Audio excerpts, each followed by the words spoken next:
अगर हमारे बच्चों के पुराने क्लास के नोटबुक बच जाते हैं तो उसको हम फिर नए क्लास में कैसे यूज करें, क्योंकि अधिकतर हम उसमें नाम, क्लास, सब्जेक्ट ये सब हम पहले ही लिख दिए रहते हैं। तो गाइज आज एक तरीका बता रही हूँ जिससे कि हम सारे नाम जो भी हम पेन से नाम, क्लास, सब्जेक्ट जो भी लिखते हैं उसको बड़े आसान से हम उसको साफ़ करके और नए सिरे से उसका नया नाम, क्लास और सब्जेक्ट लिख के फिर हम उसको यूज करने के लिए दे सकते हैं।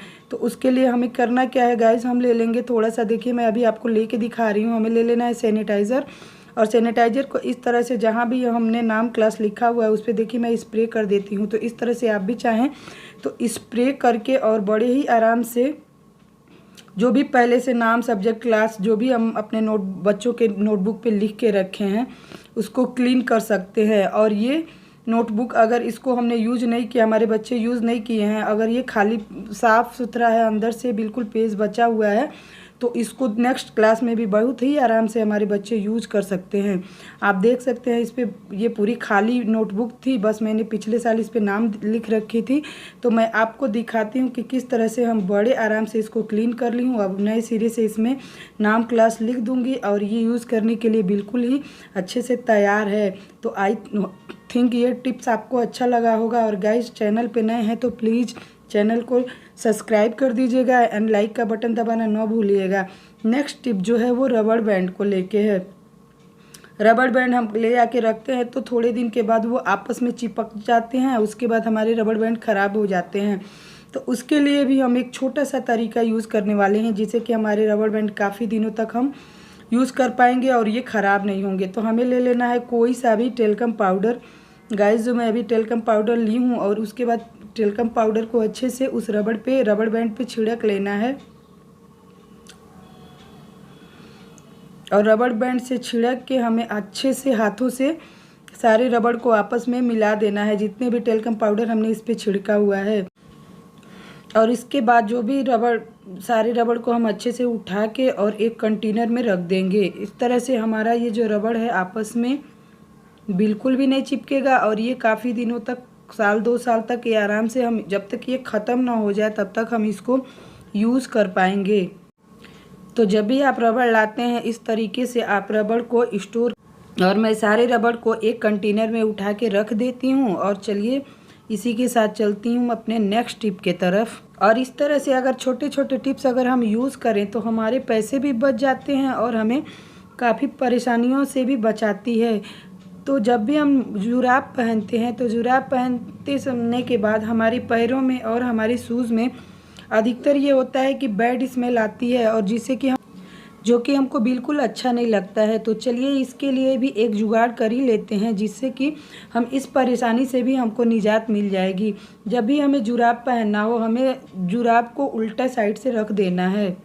देखिए मैं दोनों जुराब को उल्टी साइड से कर दी हूँ। और इसके बाद हमें टेल्कम पाउडर ले लेना है, रेगुलर टेल्कम पाउडर कोई सा भी जो हम घर में यूज़ करते हैं। और इस तरह से थोड़े थोड़े से टेल्कम पाउडर हमें जुराब के उल्टे साइड से चारों तरफ अच्छे से गिरा देना है। और इसके बाद हमें हाथों से इस तरह से अच्छे से लगा देना है चारों तरफ जुराब में, इस तरह से हमें टेल्कम पाउडर को लगा देना है। और इसके बाद जो हमारे जुराब है इसको हम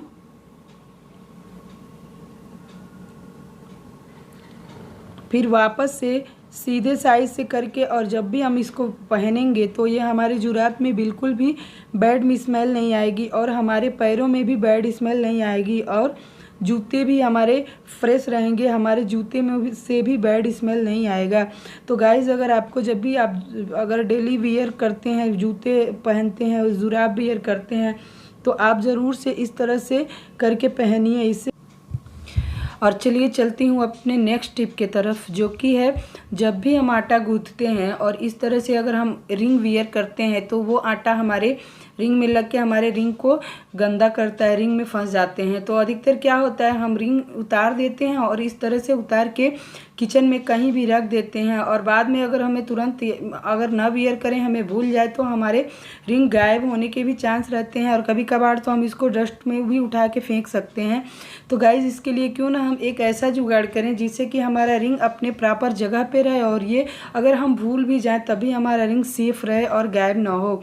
तो इसके लिए हमें हमें करना क्या, हमें ले लेना है कोई सा भी ज्वेलरी बैग जो हम जब भी ज्वेलरी के साथ लाते हैं, ये वाला ज्वेलरी बैग ले लेना है।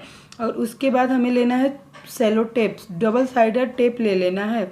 और डबल साइडेड टेप को इस तरह से हम लेंगे और उसके बाद गाइज इसको हम अपने ज्वेलरी बैग पे इस तरह से लगा के और फिर हम अपने किचन में इसको उसी जगह पे लगाएंगे जहाँ पे कि हम डेली किचन काउंटर में जहाँ कि हम डेली आटा गूंथते हैं, अपना काम खड़े होके फिनिश करते हैं। तो गाइज़ वहाँ पे जिस जगह पे भी आप खड़े होके आटा गूंथ रहे हों या मैं ही गूंथती हूँ, तो किचन काउंटर पे जहाँ जिस जगह पे हम खड़ा होके आटा गूंथती हूँ उस जगह पे हमें इस तरह से करके इस ज्वेलरी बैग को हमें वहाँ सामने दीवार पे लगा सकते हैं। और इससे देखिए अभी मैं लगा दी हूँ, इससे क्या होगा कि ये हमारे सामने ज्वेलरी बैग पड़ा रहेगा और जब भी हम अपना रिंग उतारते हैं आटा गूंथने के लिए या कोई भी काम करने के लिए, तो हम अपने रिंग को इधर उधर न रख के इस ज्वेलरी बॉक्स बैग में डाल देंगे। इससे क्या होगा कि अगर हम भूल भी जाते हैं, हम ज्वेलरी अपना रिंग अगर तुरंत नहीं भी पहनते हैं, तो हमारा ज्वेलरी गायब नहीं होगा और इसमें सेफ पड़ा रहेगा। और दोबारा जब भी हम किचन में आएंगे तो हमें ज्वेलरी बैग को देख के हमें याद आ जाएगा कि हाँ मैंने इसमें अपने रिंग को रखा हुआ है। तो गाइज़ ये बहुत ही अच्छा तरीका है। और चलिए इसी के साथ चलती हूँ नेक्स्ट टिप की तरफ। जब भी हम झाड़ू लगाते हैं तो कुछ ऐसा टिप क्यों ना यूज़ करें कि जिससे हमारा घर भी क्लीन हो जाए और जो हम जिस चीज़ से हम घर को क्लीन करते हैं वो भी चीज़ें हमारी क्लीन रहे। तो जब भी हम झाड़ू लगाएं और जब भी हम डस्ट उठाने जाते हैं, तो ये डस्ट उठाने वाला जो होता है जिसे हम कि डस्ट उठाते हैं, तो इसको कभी भी हम डायरेक्ट ना करें क्योंकि इससे हमारा काम बढ़ता है। जब हम डस्ट उठाते हैं तो ये हमारा डस्ट उठाने वाला जो ये रहता है वो भी गंदा होता है और फिर उसको दोबारा हमें साफ़ करना पड़ता है। तो हमें डस्ट उठाने से पहले जो हमारा डस्ट उठाने वाला इस तरह से हम उसमें लगा देंगे एक पॉलीथीन। और उसके बाद जब भी हम अपना डस्ट उठाएंगे तो आप देखिए कितनी आसानी से हमारा डस्ट भी उठ गया, हमारा फर्श भी क्लीन हो गया। और इस तरह से धीरे धीरे करके हम पॉलीथीन को निकाल लेंगे। इससे क्या होगा कि हमारा घर भी साफ़ हो जाएगा, हमारा डस्ट भी बिल्कुल अच्छे से हट गया और हमारा डस्ट उठाने वाला भी गंदा नहीं हुआ। तो चलिए इसी के साथ वीडियो को एंड करती हूँ, मिलती हूँ एक नए वीडियो में, तब तक के लिए बाय बाय।